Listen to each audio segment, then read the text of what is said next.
Hello my friends and welcome back to EVE Online with me, Mark from DadX, and our new friend Red Willow Charante. She is a Galante Alpha clone.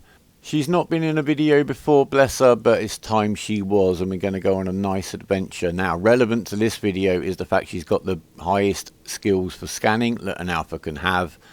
And in the Spaceship Command Department we've got Caldari Frigate level 4 to increase the bonuses we're getting for scanning on our Heron. And you know I do like my Herons. Every one of my characters, regardless of their race, can actually fly a Heron. It's the 5 mid slots that clinch it for me. In fact, you're probably quite familiar with this fit. We've got the core probe launcher up in the top slot. We've got the scan range finding array.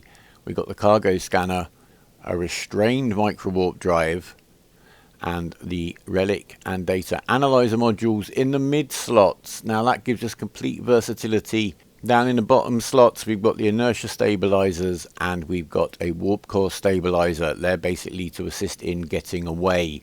The emission scope sharpener is to increase the strength of our relic analyzer, and a gravity capacitor upgrade to give us 10% bonus to our scanning.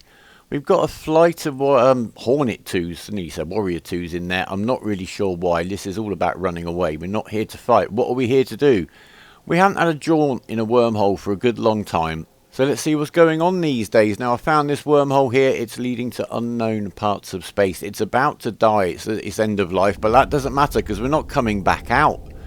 Unknown parts of space means it's a category 1 to 3 wormhole, which is what we are looking for in our Heron, because they contain hackable relic and data sites. So as soon as you come into the wormhole, of course you know this drill, bookmark the wormhole. In this video I'm not going to talk too much about the specifics. You can see how many sites there are in here to be run. This is only a C1 wormhole as well, but we're going to get rid of those just to reduce the clutter. So there's only 3 signatures in here. Now I've come in from a very quiet backwater high-sec system simply because I found a wormhole of a suitable type in here.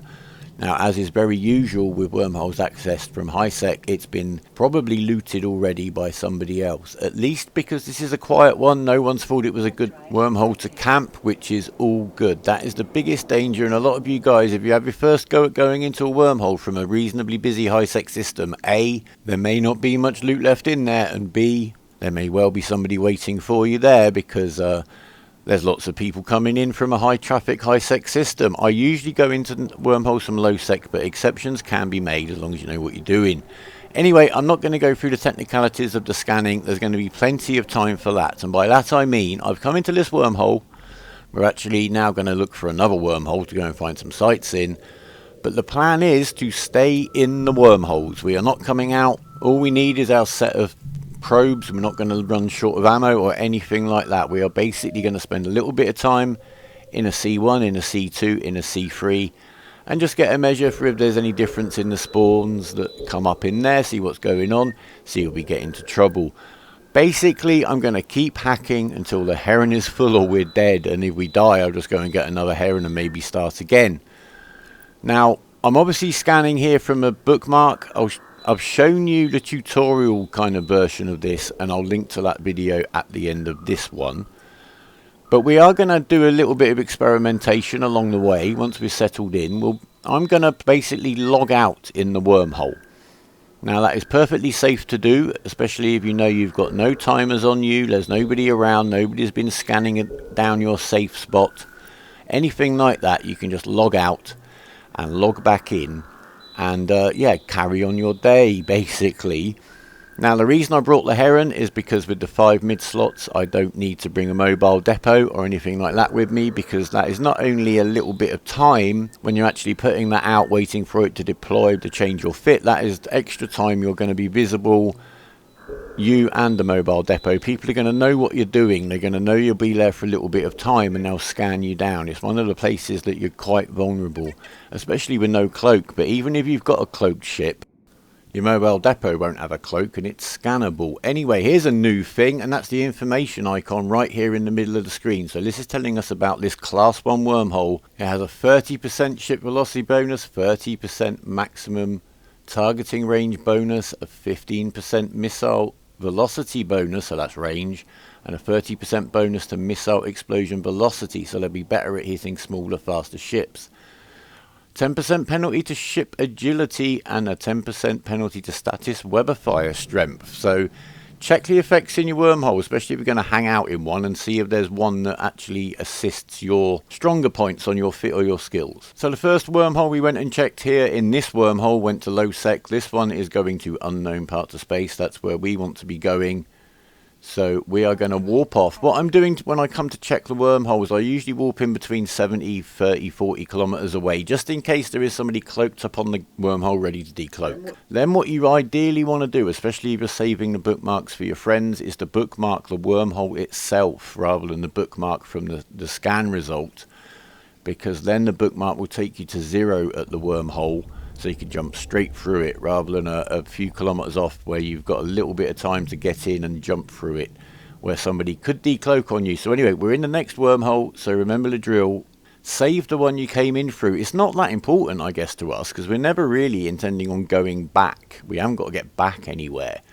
So knowing the way home is kind of irrelevant. I am going to call every wormhole we come through home, simply because then I know in my mind it's the one I came through, so it's not really going to lead me anywhere, other than allowing me to retrace my steps. Now, as we develop through this little adventure, we will be bringing in some external aids, such as tripwire. We'll be having a look at those. We'll also mess about with the fit. I'm intrigued to see what I can get away with scanning with the basic probes that I brought with me, and maybe by switching off the range finding array to see what difference that makes. I do know I've gone in a wormhole with a very low skill alpha. It was a Minmatar, and she scanned down a relic site in the shattered wormhole and got some loot with her basic probes. So let's see how easy it is to do that. I do see a lot of fits knocking around that are so kind of over-spec'd for what you need them to do. Sister's Core Probe Launcher in particular, I don't see any need to fit that on any ship that doesn't have no scanning bonuses on the hull. I see that used a lot. It's only giving you a 10% bonus to your scan strength, and so is the and it costs about 25-30 million, and so is the 37,000 ISK implant, and it works. So what can I say? The only sites I've really found with the alphas that they can't scan down using this fit and these skills are the very high-end combat sites that, to be quite frank, they couldn't do anyway. It could be handy if they found them, saved a bookmark to my saved group that all my alts share and a few select friends, and they could go and run that site. But apart from that, lacking, there's no real inconvenience. And certainly on this jaunt, anything that we can possibly hack, we will be fine to scan. In fact, the Venture, remember, when it was gas mining, went off on a little jaunt and hacked itself a relic site when we were gas mining. So yeah, so let's just see how far we can take this fit. It's 5.8 million including the probes you would have seen at the beginning, and most of that is the probes, probably about 4 million. And in fact, just finding this wormhole and scanning in Anne, a low sec system next door to the one I actually came out of in the end, I made about 16 million there, because I found one relic site, one data site. I got about 8 million from one, about 6-7 million from the other, which was quite good for a data site. And yeah, so before I'd even come into the wormhole, I'd paid for the ship I'm bringing like 3 times over, just looking for the entrance. So that's pretty good, isn't it? So I'm at my little point here on a site. We're going to get into a little bit of hacking here. We found 2 relic sites and 2 data sites that are hackable in this site. They are the sites. This is a Serpentis one right here. These are basically all signified by having a pirate faction name. If they're called Serpentis, Sancha, Blood Raiders, Angels, any of that kind of thing, then you can come and hack them. The ones to avoid, I'll point them out more specifically as we see them in future episodes, are any that are called Perimeter or Frontier. They will have sleepers on them. They are listed as relic sites or data sites. They do have some hacks in them. They're very secondary loot wise.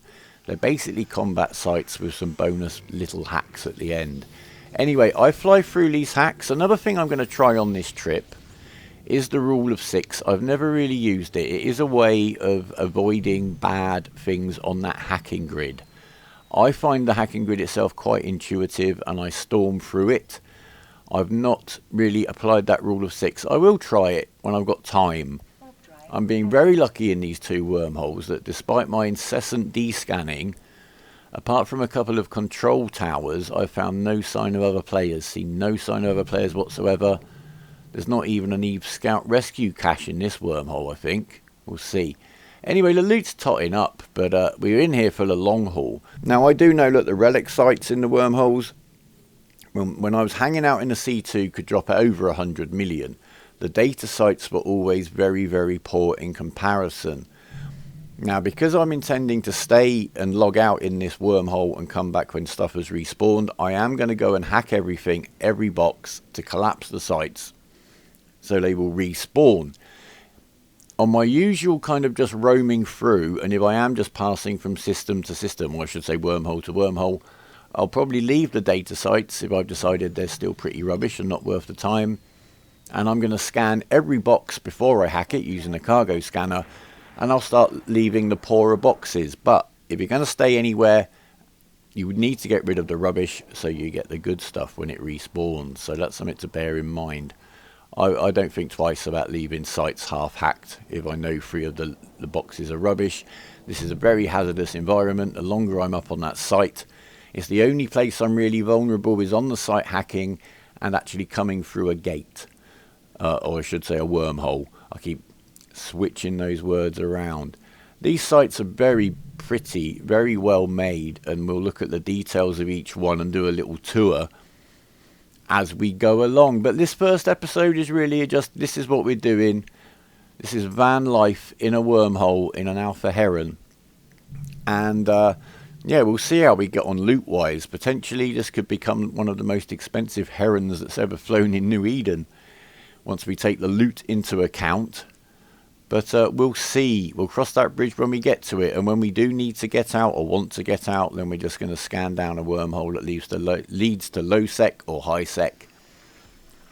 And just pop out and we're done. But for now, we have no such intention whatsoever. I've also got one alt that manages to do PI in a wormhole with no station. And yeah, same method basically. Logs out in there. Logs back in a few days later. Adjusts the planetary interaction stuff, you know, that needs moving from planet to planet, and then every few days when there's a decent link out, hauls the loot out in his hauler, his cloaky hauler, I might add. But it works well. You don't need a station, a structure in a wormhole to perhaps hang around in it and farm it. And if you could find yourself a nice C3 that seems a little bit off the beaten track, and just log in there every day or a couple of times a day when stuff's had time to respawn, you could make yourself a lot of ISK for not much money. And this is another one of the advantages of having alts. I mean, this is basically another character on the same alpha account as ThinTrash. There's these 2 alts on that account. So sending Red Willow off onto this jaunt means ThinTrash can hang out in Sail-In and check on all the noise that's going on there lately. It's a very fun place to be these days. Lots of fun fights going on and nobody's getting silly with escalations and drops, etc. So yeah, all good. So yeah, we got an alt we can just dispatch off into wormhole space, log in and log out at our leisure. And still keep our finger on the pulse back in K-space. We may find a shattered wormhole. That would be a good link, wouldn't it? Because I don't know if I've mentioned it before. I'm sure I probably have. Sail-In is the only system in K-space, as in non-wormhole space, in New Eden that has a shattered planet. There was a Sail-In incident. It's part of the lore. Look it up if you want. Google it. Anyway, I'm doing pretty well in this one. I do actually blow up. That may well have been the very cargo box. 2 failed hacks. I blow up a cargo container there with about 27 million ISKs worth of loot in it. But not a problem really. It happens occasionally. I will make much more than that. What I actually find quite odd, and again in another episode when we look at a little bit more detail of what's going on, I find it amazing that you can have the hardest hack on the rubbish loot box on a site, and the really loot heavy box will have the easiest hack. It's kind of good, I guess. It means that I as a lower skill player with less virus strength on my analyzers have got a good chance of getting the good loot, because it's usually those sites where you just get worn down that catch me out, or if you don't get the the things you need to take out the bad nodes in the right order. Like this virus suppressor guy that knocks around on some of these hacks. But these are for really poor loot, some of these. So, yeah, that's another interesting thing. I know some people would like it to be much more, if I've done a really hard hack, I want really good loot.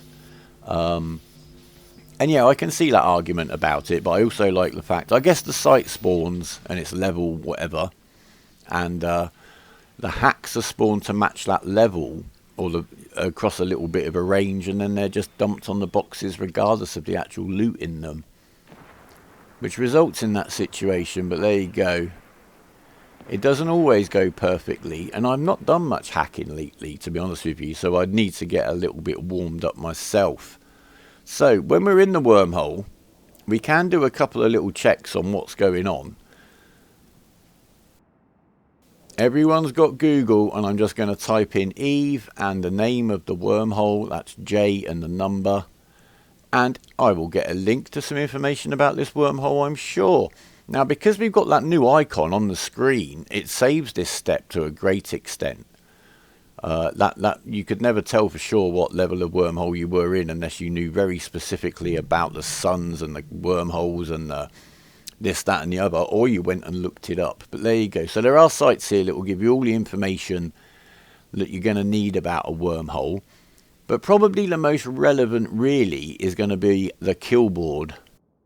Same deal here, just type the name up in that search box, click on the little answer that comes up for you, and have a little flick through the kill board. As you can see, there's nothing much going on today. It does look like we've just got different people passing through, the odd explorer dying, nothing too nasty going on. What I want to not see, and I'm not seeing it there, is a big, just one corp getting all the kills in the system. That shows you there's a very active, very proactive corp living in there, and you might want to keep your wits about you. But for now, I'm just going to log off right here, right now, in this wormhole. I'll log back in tomorrow. There'll be an update soon.